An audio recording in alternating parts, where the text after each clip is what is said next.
I met Christian at Strategic Coach, and we quickly became each other's accountability partners. We would schedule a phone call meeting once a week, typically Monday or Tuesday morning at 6 in the morning, to get our week off to the right start. It's hard to believe that it's been nearly 4 years we've had those conversations, and Christian has become not just a colleague and confidant, but a friend as well. Despite speaking to him on a regular basis and knowing so much about him, this interview was fun because I actually learned a lot about him that I didn't know before. A guru in the financial industry, Christian has a varied background in teaching and volunteer work, and he's just an interesting guy to talk to. So please sit back, relax, and enjoy my conversation with Christian Dye.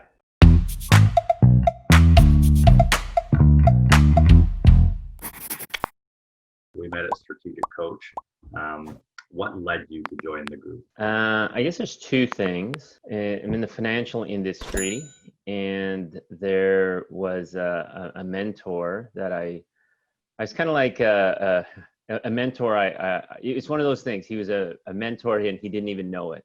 You know, it was a guy I was just getting advice from any chance I could. And then one day I was essentially approached him, talked to him, met with him, described what was going on in my life, the successes, but also the challenges. And when he heard my overwhelming schedule, he basically said, it sounds like you're making good money now, but the way you're doing it is probably very, very inefficient. It sounds like you need to start investing in some coaching now. And I thought about this. And then when I researched it, I basically said, oh, wow, this is very, very expensive. But the fact that it came out of his mouth and that all of his other advice for me had been correct led me to say, I'm going to give this a try. It's like anything. It's like buying a book. If you didn't like it, well, you spent some money and it didn't work out. But so I invested it for that 1 year, and that's the year we met. Mm-hmm. And I asked myself, if three things happen, kind of what coach was promising, then I'll know it was a success, and then I'll decide whether we're new or not. And the three things were, number one, I'd be working on the parts of my business that I enjoyed more. Number two was that I'd actually have more time for myself and for my family. And number three, I'd be making more money than I was before I joined coach. So, and attributing it to what was happening in coach. So if I thought, at the end of the year, if those three things occur, then I know it will have been a success, and I would continue, and that's exactly what had happened. So that's the one thing that led me to coach, and the other thing that led me there was pretty much I didn't want to keep working the way that I was working, which was essentially way too much. It was just money was good, but I was just burning way too much, mental fuel, way too much time, working too late hours, not taking enough time off, and essentially being stressed along the whole ride. And I was part of that allure, thinking that, well, the money's good, and this is what it takes in order to make good money. And that's only part of the equation. If that's what it takes to make good money, then every single person on the planet who makes a good income is completely stressed and overworked. Well, since I knew that that wasn't true either, I knew that there was a better formula, and I knew I couldn't do it on my own. So that's essentially what led me to coach. In your bio, you specifically mentioned, and these are your words, that you were not academically smart. And yet you translated that into 4 university degrees, and I would assume some vocational certificates under finance and insurance. Yeah.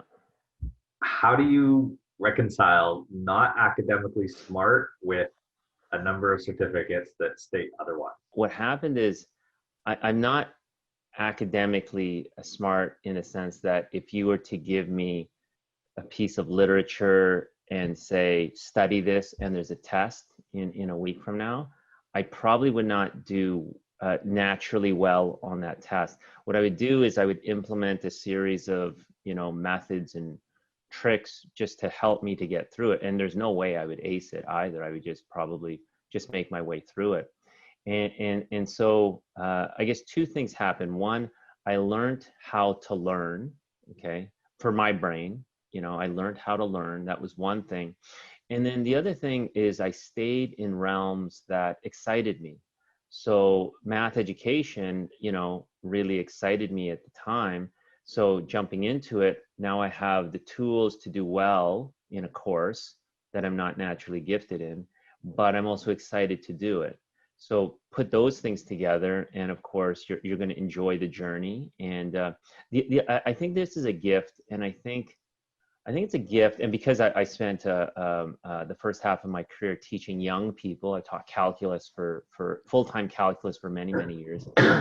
But I guess the one gift that I often tell my students is that if you have the gift that you're not the strongest student in the class, that's a real gift.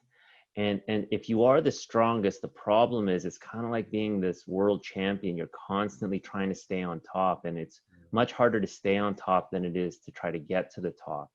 And if you're the smartest person in the class making 99%, well, eventually you're going to enter into the next level. Let's call it university, where, well, now everybody else is 99%. And now who's going to be the very top one? Well, that's an enormous amount of pressure. But when you walk into the room and you already know you're not the smartest person in the room, and you have no chance of being the 99%er, and there's no way you're going to win the scholarship, there's an enormous amount of pressure lifted off of you. So now you're just in that room to say, this is great. I'm just going to learn as much as I possibly can and take my 70% or my 68%. And I'm going to build all these relationships about people who are clearly smarter than me and will just lift me up. And it was then when I started to realize, is the point of, we'll call it the race in life, is the point in the race of life to finish first, or is the point to run as fast as you possibly can and to go as far as you possibly can? And that is the point of life.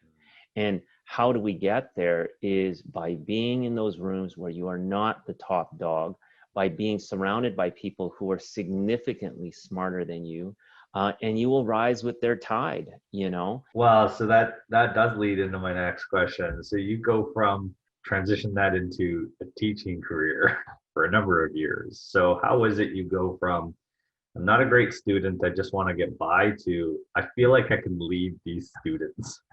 Yeah, well, that for a teacher, that's a huge advantage. Any teacher who has struggled when they were in school is a huge advantage, because now they could empathize with their students. And 90% of the people are like that. And I actually think that's one of the disadvantages of a lot of our school system. And that is you have 100% of the teachers teaching you who were academics that took a 4-year degree. And that's not a reflection of the profile of our society, and it's not a profile of success in our society. So when 100% of the people teaching you all follow the same path, or pretty close to the same path, and they're trying to help in a loving and nurturing way to guide a student, you could have a skewed message because everyone has the same message. So yourself, you're a very successful person, but you didn't go the university path. Well, we don't have any teachers who would kind of spotlight that, because that wasn't their journey. And so for me, I had a different message. I said, hey guys, I wasn't the smartest, the smartest person, but through hard work and perseverance, I was able to achieve where I needed to go. And that does not mean it's the academic route. For sure, for some of you, you can be very successful not going the academic route, but you cannot be successful not working hard. And we all have gifts, and I discovered that my gift wasn't in math or academics, it was in another place. So and I used to tell a lot of young people that you all have gifts, but they haven't come out yet. You haven't had the years, you haven't had the experience. Some of your true gifts will come out in your mid-20s, your 30s even, or 40s. But don't be fooled to think that you don't all have something special. Now, does that mean you're all going to do something good with it? No. And that's another form of reality. Some of you, you will see the signs and you'll let them pass it by, or you'll have this raw talent and you won't capitalize on it. And that's kind of where I think education comes into play, is to help young people sort of figure this out. And so, so what I essentially learned to do, because in a few years I kind of ended up at the top of my food chain in the financial industry, I essentially, what I like to call, is I weaponized my past, and my past was in education. So I had very few competing advisors that were giving these incredible educational talks, webinars, workshops for their clients. Like, we're talking really strong educational talks where, you know, calculators, papers, pencils were involved, collaborative learning was involved, you know, and it wasn't just a lecture, it was a real learning. Because I had a master's in education as well as an undergrad in education. So I was a strong educator.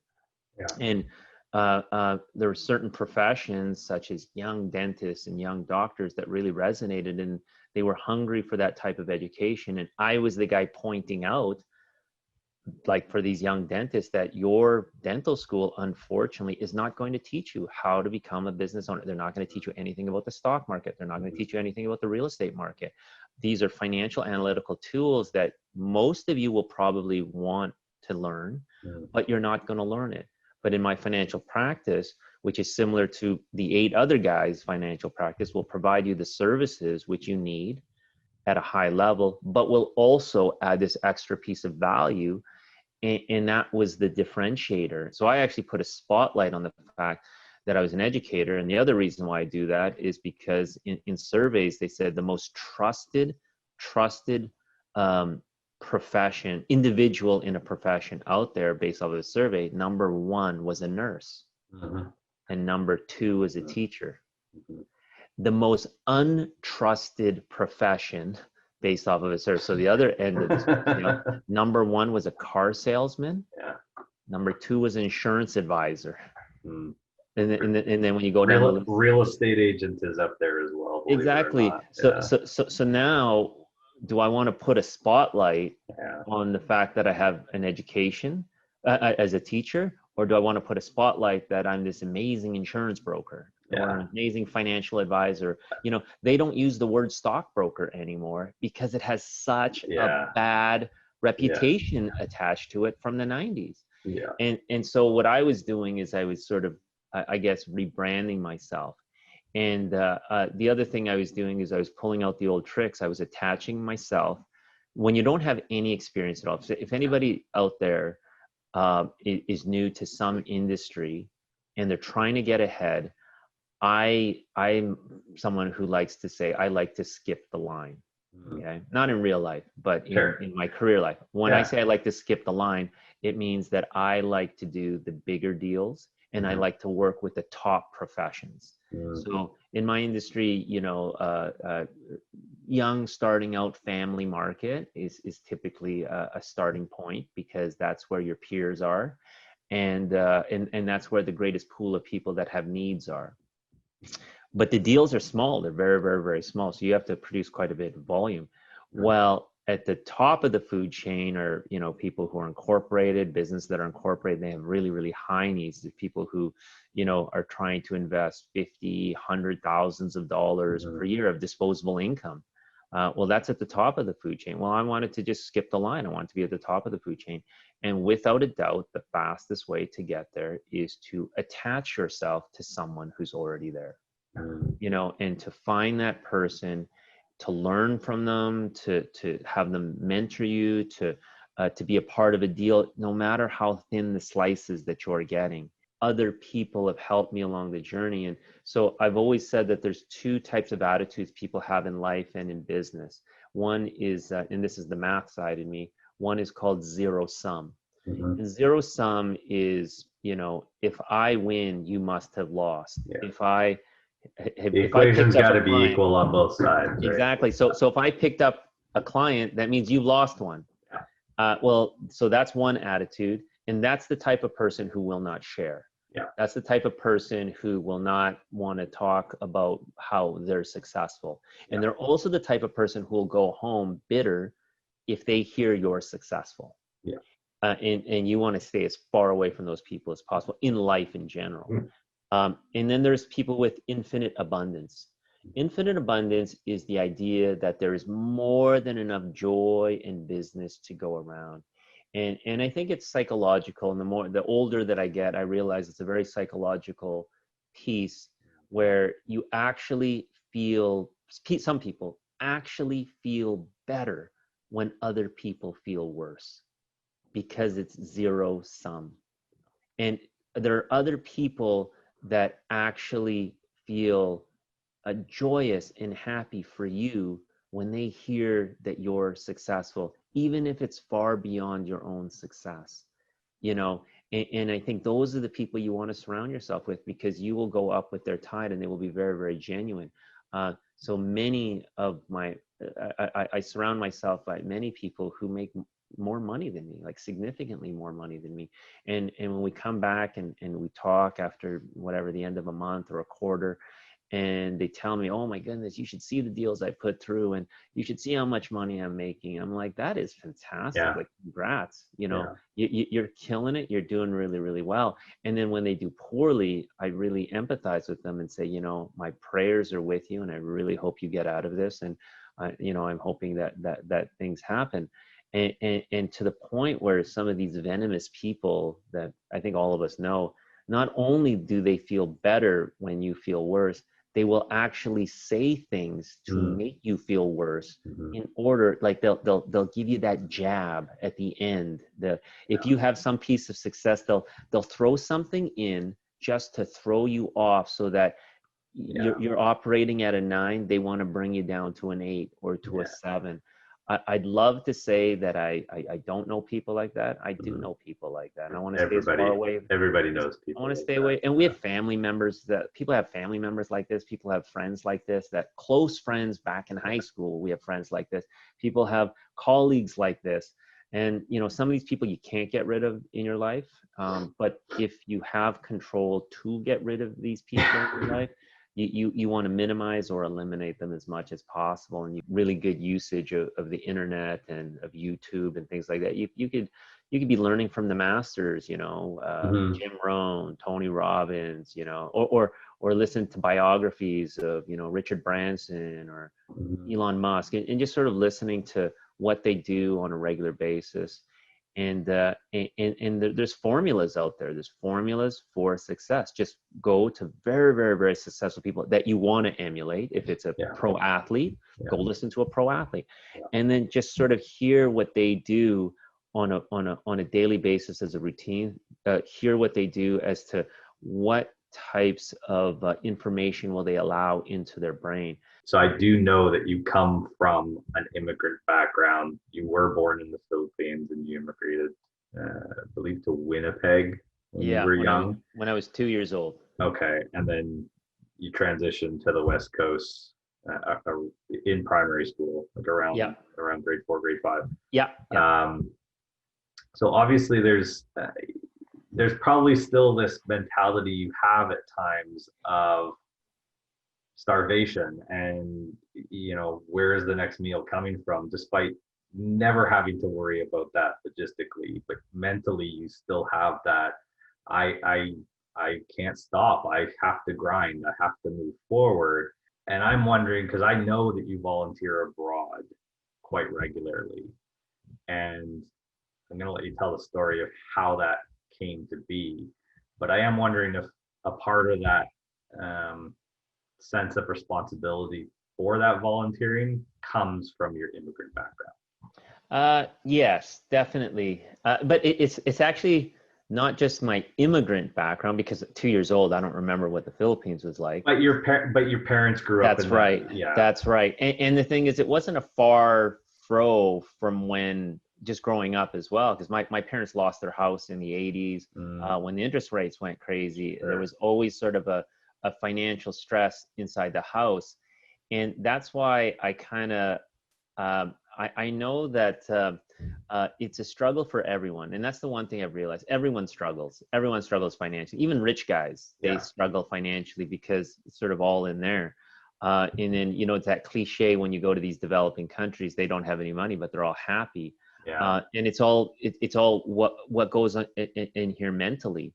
And so growing up, I saw my parents struggle, and that's why I love financial planning, because I like to calm people down. I actually just had a call with a client, and they had, you know, I think it was around $90,000 in the bank in cash, and they weren't sure whether they could afford a $5,000 renovation.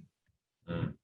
And it's because mentally Yeah. there was a cash flow unconfidence they had by dipping below a number that was preset in their head.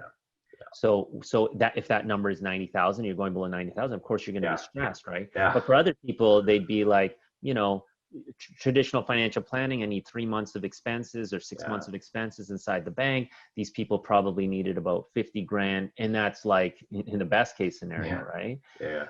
But with me over here, what I wanted to do was I wanted to help people to try to, first of all, get over those hurdles, or on the other end, to try to build those sort of buffers over there, because people do go to sleep well at night when they have a form of cash flow confidence. Mm-hmm. And when I was first starting out, I kind of realized how low my bar for how much I needed to live off of was. Mm. And that's why when I start to build up assets over here, I wanted to really start to see, you know, what greater things I could do with it. And the greatest asset we actually have is our time. Yeah. And so not only I didn't want to just, you know, hand out money, but I want to hand out time and hand out expertise. And I used my ability as an organizer. Finishing up as a young teacher, I was going to finish as a, you know, do a regular, I was going to teach, you know, maybe be a TOC in the district. Except I went to coffee with a girl from my class, and I don't even remember her name, to be honest. She probably doesn't even understand the impact she's had. Mm. But we went for a coffee, and I just essentially asked her, I said, oh, what do you know, what school district are you planning on working at? We were probably 2 weeks away from graduating. Mm. And she said, oh, actually, I'm going to Africa. And she says, yeah, I'm going to Africa and I'm going to teach there. And she says, another one of our classmates has already been, and I'll be in a similar area as that he was in. And it's funny because at the end of that meeting of coffee, I got this idea in my head, and I kind of felt that I was at the next stage of my life, and I felt I'll be going as well. Mentally, I thought this. And then from that day forward, I just started to explore different projects. And the internet wasn't really big back then. I think this was early 90s, you know, mid 90s. And so to hunt these projects out was quite hard. And Yeah. there was one African project that I applied for and I got rejected for, and that was really humbling. But again, it was the wrong project for me. It was completely the wrong project. So I'm very, very happy that it didn't work out. I did end up finding was a team. You're with a group of 11. And to this day, I'm still friends with these people. And we were in it together as a group. We lived in a camp. We all had a specific role. I was a teacher. There were 2 other teachers in the group. There was a bunch of health aid workers. We had to fundraise in the US, which was incredibly brutal. And then we went there. But the whole experience, like it like all the pieces of your life tend to come together. Steve Jobs said, you can't connect the dots going forward. You can only connect them going backwards. So another kind of weird side story is that when I was fundraising in the US, because the program I was part of had a portion of that you pay and a portion that you fundraise. Mm-hmm. But the fundraising was like a one-liner in the brochure. There will be some fundraising involved, but when you join the program, it was the most mentally exhausting thing, because you're essentially, I was in Detroit, I was in, you know, Connecticut, I was in these different cities where there's the knocking on the doors, telling them what you're doing, asking for money. And there's the guy on the street, kind of like in Robson Street in Vancouver, the guy kind of approaching you with the vest. Both are horrific. Both are equally horrific. But I didn't realize it at the time, but I was so determined that this was a brutal thing that I was doing, but I was going to be successful at it because I had to. I had no other choice. But very quickly, I became the best fundraiser on my team. And it's just because there was a persistency. And I had to go through almost a mental routine in the morning just to get myself out to do it. And this mental routine I would go through, and there were several people on my team that dropped out because of the fundraising alone. So we lost, I think, 2 or 3 people in the program in the first week. As soon as they tried the fundraising, they couldn't handle it. And then everyone hated it. Everyone hated it. Very few people were good at it. And even the people that were good at it hated it. Yeah. And what I realized was it was the absolute greatest training for what I do today. So you know, I knew some people that were fundraising with us that were literally asking for $1. They're saying, you know, $1 would help, $1 would help. And I'm coming in literally saying, let me explain the program. Let me explain all the reasons why. And a $50 or $100 donation will get you this. Right. And then people, not all of them said yes, but not all of them said no. But asking for $100 and getting it is significantly easier than asking for $1 and getting 100 people to say yes to that. When I did decide to go to Africa, and I went there, and it was, you know, it was a gong show. It was, you know, the headmaster was sleeping with the students, and then eventually got kicked out and died from AIDS a year later. You know, Okay. it was, you know, there was violence, there was everything. It was these kids that were abandoned on drugs, like everything. And then here comes me, and I'm teaching them math and science, you know. Undiagnosed, at least half of the students I was teaching had AIDS, at least. And it's because a lot of them were street workers, and they had been there, and AIDS, I think it was 30% of the people in Zimbabwe were you know, HIV positive. And so I thought, these, like, are they ever going to use math and science? These kids are street kids. I came across one kid, he didn't even know the alphabet, and he was like 12 years old. And so so I thought, well, what is my purpose here? Is it just so I've got some cool stories and some nice pictures? And then I started to realize it was to give hope, first of all, and some education to these young people where I really did not know what the future lies for them. And I did some creative things. I thought, you know, what is one valuable skill that I could teach them that they might actually use? And I thought I could teach them to type. So I didn't have any typewriters either. I literally had to draw typewriters on paper and teach them to type in my spare time, because I thought 1 out of 10 of them might have a chance to get a job, which isn't some low level form of work, but where typing was a skill set, and I knew that I could teach it. You know, and that was one thing. They were constantly bored, which means they get in trouble, and they would do things like steal my stuff, you know. And so I taught them to play chess. I only had one chess board, but I started a chess club. And I drew these chess sets on the cement tables, and then we created pieces. We had to find bottle caps. We created pieces. And I taught them to play chess, and it was crazy. This one young boy, street kid, you know, young boy, he was obviously very gifted in chess.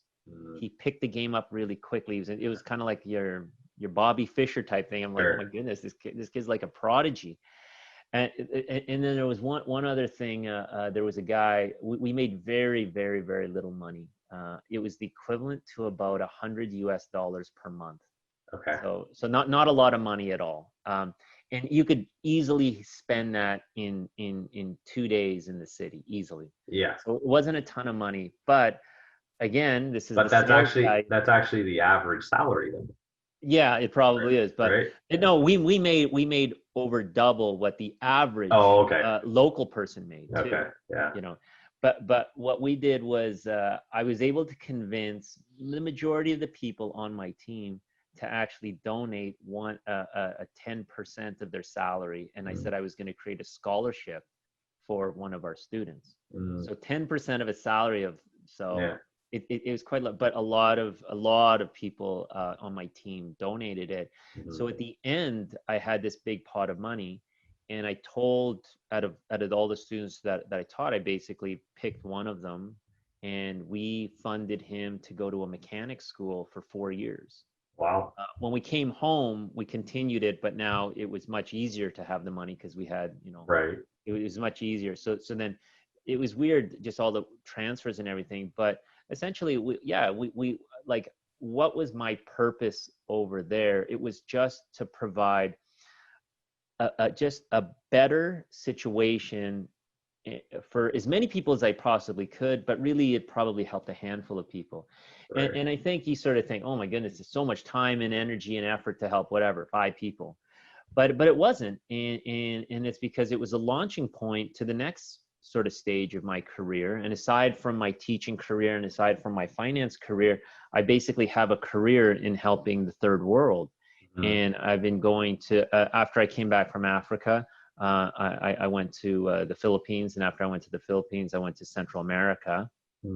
And when I was in Central America, I really got, like, I heard that there were some Australian volunteers that would come there. I heard that there were people from the US that would come there. Right away, I went straight to the organizers and I said, who is the most successful group that has ever come through here? What did they do? What, like, I wanted all the information right away. I said, to be honest, Christian, probably the most successful was one man who came here, who was I think it was a seminarian or something like that from Spain. And he says he stayed here for 2 months. Without a doubt, he was the most successful single volunteer who had ever come here. And I said, tell me, what did he do? Right. And right away they said it was actually quite simple. He created a soccer program. And I said, a soccer program? Why was it so successful? He says, because those boys needed discipline. They had so much undiscipline in their lives, but they all got really energetic to play soccer. But he ran a very tight ship. But what came out of it was responsibility, a sense of worth, discipline, everything, soccer skills, like all these other things. It's the same things that we get here. You know, how young people are transformed when they have some amazing hockey coach that really helps them in life. They have, or this amazing experience where they have this clutch experience to score a goal and they miss it. Or they have that clutch experience to score a goal and they get it.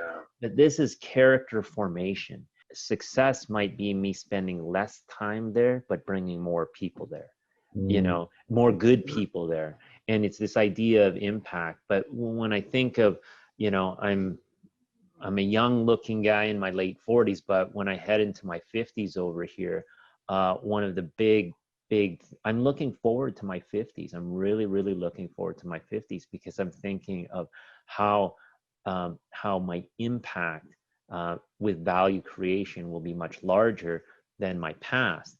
And my past was very, very good. So that's why I'm excited for the future. And I think all people should be excited for their future.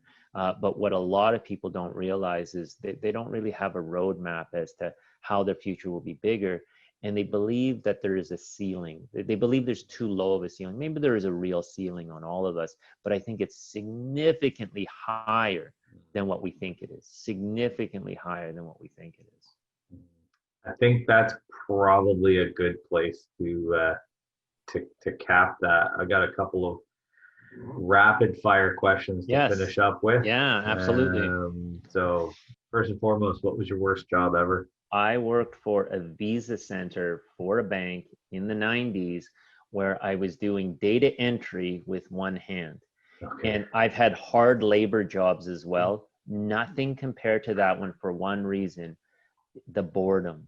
Yeah. It was an outrageous amount of boredom. And I knew I was in trouble when I started working there. I started doing this and I thought this was the hardest first 40 minutes of my life. Oh. And then I looked at the clock and it had only been 12 minutes.